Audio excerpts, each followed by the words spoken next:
गोदाम महातीर्थ पथमड़ा में 10 दिनों के बाद में अब जाकर स्थितियां कुछ नियंत्रण में आई है।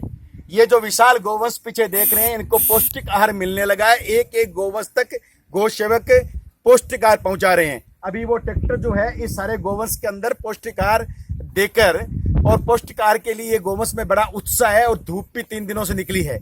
अब प्रश्न ये उठता है कि 10 दिनों की मानसिक भावात्मक एक बहुत बड़े आघात के बाद में, उससे पहले 3 दिन जलजले के मध्य में जो ये गोवंश रहा, इस गोवंश को मानसिक भावात्मक प्यार, स्नेह, आत्मीयता, पौष्टिकार, सूखा घास चारा, दवा, इलाज, चहुं मोर्चों पर गोभक्तों को, गोसेवकों को लगकर उबारना पड़ रहा है।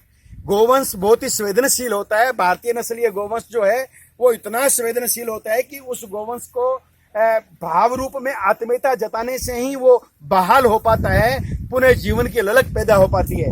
आज गोधाम महातीर्थ पथमड़ा के ग्वालों, गोभक्तों, गोसेवकों के संतोष की बात है कि इतनी बड़ी प्राकृतिक आपदा, जहां सब कुछ ठहर सा गया था, 3 दिन तक कोई संपर्क नहीं कर पाया था, सरकार ने हाथ खड़े कर दिए थे। आर्मी, फौज जैसे भारत के महान जो पक्ष है, वो पक्षकार भी जिन स्थानों पर पहुंच नहीं पा रहे थे, उन स्थानों में से एक स्थान गोदाम पथमड़ा, गोलासन और नंदगांव, उन स्थानों से इस हजारों गोवंश को हम सकुशल बचाने में कामयाब रहे, उबारने में कामयाब रहे। और आज ये गोवंश पुनः अपनी सामान्य जीवन और सामान्य जीवन के प्रति ललक लिए हुए सामान्य जीवन की दिशा में आगे बढ़ रहा है।